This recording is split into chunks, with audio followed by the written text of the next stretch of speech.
What's up? And welcome back to another episode of Damien Ruins Horror Movies. My name is Damien. Tonight's movie is Spring Break Massacre. Just in time for spring break.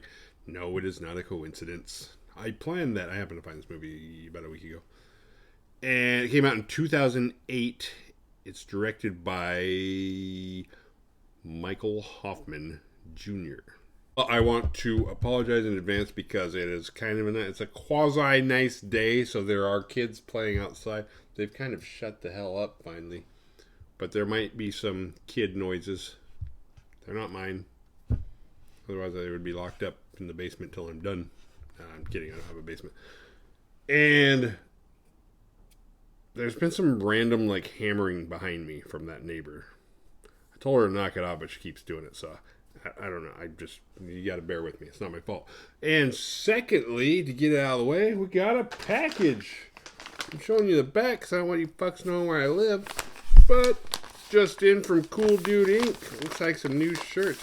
You too could be receiving one of these if you click on the link below and pick out one you like, and you have to pay for it. All right, what do we got?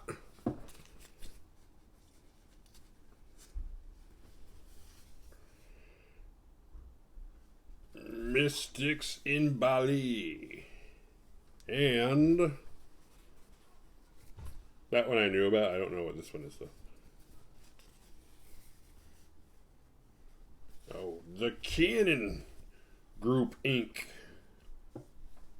So I think I'm going to go... Do I want to go white or black? I think I'm going to go black. All right, so like I said, go down to the show notes, the show description, whatever that's called, and you can click on the link and go check out other shirts, or order this shirt, or that shirt, or if you watch the other two episodes where I wore shirts, you can order those too. I would name the episodes, but I don't remember which one it is, because this is the first episode in a while. I apologize, I took a break, okay? And coincidentally, I'm coming back from my break in time for spring break. So I took my spring break early. The film opens with a footer, the footer at the bottom. And it says, Mapleton, Illinois. Spring break, 1997. There's a girl named Becca, and her parents are out of town, so she's going to have a party. She has two male friends over, but they are not invited. Because her dad doesn't like them. I think it's because they're dorks, and she's friends with them, but she doesn't want them to hang out with her cool friends that are gonna come over later. So she's cool to do shots with them and play with a Ouija board. But when my cool friends get here, you guys need to fucking hit dirt. Is that how the phrase goes? The pizza man shows up, and that's the cue to leave. But they don't want to leave. And her friend Stanley Peterson, pulls out a knife and stabs her and kills her. And they bail. And then he gets sentenced to up to 15 years in prison. 10 years later, we meet the sheriff, Reggie Bannister from Phantasm. And he's sporting a mustache. But the scene where we're meeting him takes place after the fact. Everything's already happened. So the rest of the movie is him recanting, is that the right word? Recanting the story. He's telling the story after the fact to another cop on the scene. He's explaining to him what happened. And it's always funny when movies do this because there's a lot of part where it's because he wasn't there the whole time. And it just happened. So it's not like it happened, then he went back to the station and he filled in on a bunch of stuff. It's he's just and then this happened. It's there's no way in fucking hell you could possibly know that, Reggie, unless you were there. It's everything, every detail about what all these people did, and you weren't even, you showed up when the whole thing was over. Okay, I don't want to rush too far. Oh, we flash back to the events leading up to Reggie talking to his cop friend or his superior. I don't know who the guy is. I don't know why they're at the scene of the crime bullshitting about what happened. We meet Heather, and her dad is going out of town. But instead of throwing a party, she wants to have a little girls' night out. But it's more like a girls' night in. and their douchebag boyfriends are not invited, which rubs them the wrong way. Heather's boyfriend is mad because he wants to hang out with her instead of her having a lesbian nighty fest, because these kids, they're all like 20 or 21. They're college kids, and they all go to different colleges, and so they live in different areas, so they're seeing each other. They don't see each other that often. They're reuniting, and it feels so good. That's the tapping I was talking about. Forward to the police station just for a second, just long enough to show that Reggie's not the only cop. There's other cops, but one of the other cops is none other than Linnea Quigley, who is, very well known in the horror community. She's been a scream queen for a long time. She's known for Return of the Living Dead, Night of the Demons, Graduation Day, Silent Night, Deadly Night. I didn't know about that one. And a lot of others, and she's still going strong. She's still making movies. I'm looking at this because I don't have her filmography memorized. And the hammer is actually not coming from over there. Now I feel bad for telling her to shut up. It's up there. But there's a movie called The Last Thanksgiving where she plays Paulette, and that came out in 2020. Heather goes back home and she sees her dad off. And it's like she kind of packs the car up for him, it looks like. She's doing all the heavy lifting. But first, Daddy lays down the ground rules. Rule number 1, no drugs. Rule number 2, no boys. Rule number 3, lights out by 2. Even though she's 20. If she don't like it, get the fuck out. But while she's helping her dad pack, while she's not just seeing him off, kind of trying, like shoving him off, but the creepy red herring neighbor comes over. Ralph. Pretty sure Ralph wants to fuck her, and he's probably known her since she was a kid. Seems like he's an old friend of old daddy. Rejected, the boys go to Buddy's Pub and Grub. Meanwhile, the girls play poker and smoke cigars at Heather's till there's a knock on the door, and it's creepy old Ralph. Heather answers it, and Ralph's like, I have your mail. And she says, where'd you get this? He's like, your mailbox. She's just like, could you put it back? Thank you. Back at the bar, the guys try to imagine what the girls are doing, and we get some boobage. Although, if they're imagining what the girls are doing, is it really boobage? I count it. It shows it. It's on your screen. And then they get they go from the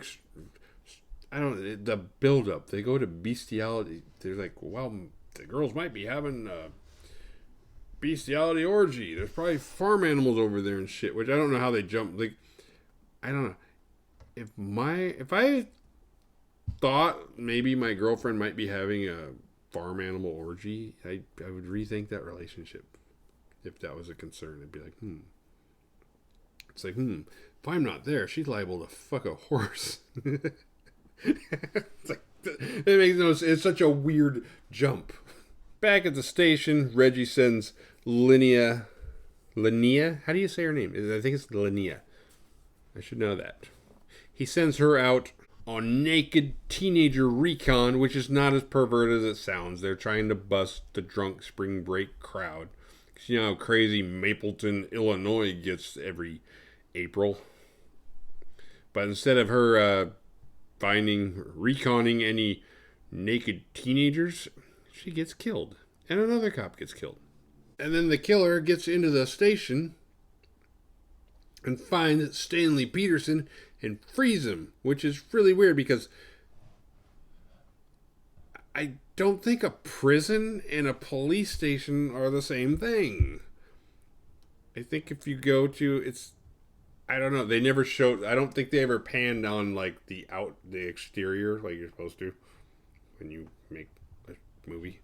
And showed like, at the penitentiary. They don't work at the penitentiary. They don't work at a prison. They're at a police station. I guess it's kind of a small town, but it ain't fucking Mayberry. Where, you're just locked in this little cage next to my desk for 15 years. Unless you have good behavior. But he's there anyway. Back at Heather's house, the girls get kind of bored of playing their games, and Ralph, the creepy neighbor, keeps visiting, so they're kind of, I don't know, it's like somehow, because I don't think they invited their boyfriends over, but they kind of were planning to play a prank on them, so they get in their little lesbian nighties, and they put on monster mess. They have a shitload of cheesy monster, like Halloween mess they put on. And they open the door, and the boys are there, and they got masks on too. And it's like, oh, joke's on you, and everybody gets scared, and it's really stupid. And this movie, here's a tip. Not that I'm a screenwriter or anything, but one bad thing about this movie is they don't do a good job of introducing the characters at all. So as a viewer, how are you supposed to care about the characters? You gotta know their names. Make it clear. This is Heather, which they did. Heather and Becca. It's like, okay, I know who they are. But as far as what name belongs to what other person, what name goes to what face, I don't know. And if I don't know your name, then I probably don't know much about your character. And if I don't know your character, I don't give a shit if you die. And if I don't care if you die, I don't care about this movie. Horror only works if you care about the characters or if you care about the killer. And in this case, we don't know who the killer is, per se. So it's hard to care about somebody if you don't know who the fuck he is. And it's hard to care about the characters if you don't know who the fuck they are. Especially when all the male characters are fucking douchebags. That works if we know their name. And you can't have all the dudes be douchebags. There's got to be at least one cool one. Or else we don't respect the girls for dating these fuckheads. There's some kind of like truth or dare vibe going on where Alyssa, the secret lesbian, makes two girls shower together and like kiss and stuff. And this is also a weird thing because when the movie starts, or the film starts, not the film starts, but when we go to 10 years later, I feel like the ratio is 4 girls, 4 guys. Because I know there's 4 guys. But then as it progresses, I see that there's like 6 girls and 4 guys. So it's not an even ratio. Just fine. It's just kind of weird. It's a lot of characters, and to not have names for all these characters, it gets confusing. And I'm not sure how the guys got back outside. Maybe they never got back inside, or maybe they never got inside in the first place. I don't know, because they're outside and they're snooping around, and one of the dudes goes up to the door, and he's gonna knock, and then when he goes back to 2 of his friends, they're dead, and he goes to the car, and his other friend's dead. So they're all dead. The only on-screen kill that we get to see is him, because he's about to die, and then he gets killed. So now all the guys are dead, like at once. It's like 1 minute, okay, now they're all alive. Now they're all dead. The girls knew they were there. They pranked. Maybe they ran off. I forget. The quality of this movie is not great. I do not know how they got Linnea Quigley and Reggie Bannister to do this, because it's not like this was the first movie they've made since the 80s. Like, they've made plenty. They're still, I don't know. Linnea's, I don't know what the fuck Reggie's doing. I know he made Phantasm 5 not too long ago. At the shower scene, we get some more boobage. And unfortunately, secret lesbian Alyssa doesn't get to enjoy it, because when she walks away, she gets stabbed and killed. And then the power goes out shortly after that. And since they can't find Alyssa, they're like, oh, I bet you Alyssa did it. She's probably in on it. She's probably helping the boys. Nope. Little do they know, all of them are dead. And then the girls are outside. It's like they're, I don't know. It's like they're looking for the boys. They're looking for Alyssa. And then they decide to take a break from all that and go skinny dipping. And we get all the boobage, except there's no water to skinny dip in. It's like sludge. They're like, I think my dad didn't pay the bill. And I don't know what bill they're talking about. Or it's like, oh, you didn't pay your lake bill, so it turned into mud. That's not how nature works. What could you possibly be hammering for that long? Hey, I think today I'm going to hang up 70 pictures. Fucker. Can't do that while I'm sleeping? So they go back inside and they can hear like a police scanner coming from a closet, but they can't tell exactly where it's coming from. And they check the phones. They're like, you know what? Fuck this. Let's call the cops. This is getting weird. And they go to call the cops, but the phone's dead. And even though it's 2007 in the movie, none of them have cell phones. It's as if cell phones don't exist yet. Back at the station, or penitentiary, as it seems to be. Reggie gets a call. It's Stanley. And he talks to him for a little bit, and then he gets off the phone, and then he finds the body. He finds Linnea's corpse and the other cop, and he's like, oh shit. Because there's like, I don't know, there's like 4 cops in this town in Illinois, in Mapleton. And now all of them are dead except Reggie, it appears. Because another, I don't know. In back of the house, the girls are like, okay, we need to get out of here. We can't call the cops. We need to arm ourselves. So they grab like knives, anything sharp from the kitchen. They're planning to go. And as soon as they go out, they open the front door and they see good old creepy Ralph. And they're like, oh shit. So they're like, well, we can't go out this way. But then Ralph gets stabbed. And they're like, oh shit. Definitely can't go this way. And Ralph's dead. So they go back in and plot their escape. And just then, Daddy comes home early, and he is not happy. Heather has broken all the rules. And that's why Daddy had to kill all their boyfriends. Something's not adding up. Daddy's kind of a dick. The game of cat and mouse ensues. Daddy kills 3 of Heather's friends.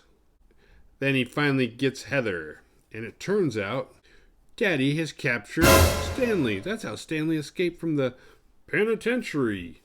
Daddy went over there and killed the cops and freed Stanley, only to capture Stanley, bring him to the house. And it turns out Stanley Peterson isn't the guy in the opening that I thought that was friends with Becca and killed her. Stanley Peterson is the fucking pizza guy who just happened to walk in on the corpse, the 2 friends that killed her. Well, the one friend and the friend that was with them that killed her. They bailed, leaving Stanley to take the rap. Stanley's been in prison this whole time. Now, Daddy's got him back at his house, tied up, planning to, for old time's sake, let's frame Stanley again. Not that Daddy did it the first time, but Stanley, once again, is getting fucked. Because Daddy explains, well, Stanley escaped. He came back to the house, and this is where we find out this is the same house that Becca lived at. Stanley went back to the house. He started remembering that night, and he flipped out. And he killed all of Heather's friends. And then he felt so bad about it, he killed himself. And then Daddy shoots Stanley in the head. Poor Stanley. Stanley had a shit life. His life was going pretty good until he got that job at the pizza shop. And Daddy's whole motive, because it is mentioned earlier that Daddy burned up his business to try and collect the insurance money. But then it didn't go right, and he ended up getting 1/3 of the money that he wanted. So Daddy's done some shady shit, but now he's trying to kill his daughter because he has an insurance. He's got insurance on her, and he's going to collect money. And he explains that. He also explains because it turns out Mommy was in the building when he burned it down, so he's killed her mom. Now he's confessing to her, think, yeah, I killed your mom. Now I'm going to kill you. And that fucking weirdo living in our guest house that I rent to him. He's a fucking sex offender, and I knew it. And the reason why I got him into that place was I was hoping he would kill you, and I wouldn't have to further keep my hands clean, and I collect the insurance money that way. But that guy's such a fuck up that he never did it. He never did anything. He wasn't nearly as dangerous as I thought he'd be. So now I have to do it. And just then, Reggie and his mustache show up, and they're like, "Bitch, I heard everything you said." Reggie and his mustache are 2 different people. They're 2 different entities. Partners. Reggie shoots him, kills him dead. Yeah, this ending takes more fucking twists in that movie Wild Things, because now that everything's all said and all done and good and over, Reggie's like, well, are you going to have a place to stay? Because you can't stay here, apparently. I don't know why, because it's a crime scene, I guess. And she's like, well, I should be able to stay wherever I want now that I can get my dad's life insurance. It's like some weird plot twist, like, I was actually planning to kill him all along, which makes no sense. But it is there. The ending does have these weird reveals where it's like, wow, that is kind of complicated for such a shit movie. The movie probably done on a bigger budget and just done differently. This probably could have been a pretty good movie, but it sucks. And the only reason why I'm doing it is because it's spring break and because I always do shitty movies. Come on, let's face it. So the Badass Award goes to Reggie Bannister and his mustache for killing Daddy and saving the day. Although there is no real hero because every character in this movie fucking died except for Reggie and Heather. And then it turns out Heather's bad. So Reggie, are you really a badass? Maybe it's time to shave the old thing. It might be clouding your judgment. What did we learn? Survival tales. Don't be a snob when throwing parties. Don't watch your friends take showers. Just follow Daddy's rules, no matter how old you are. I forgot to pimp myself. If you like this video, hit like, subscribe, share. Until then, I will see you guys next time. Good night.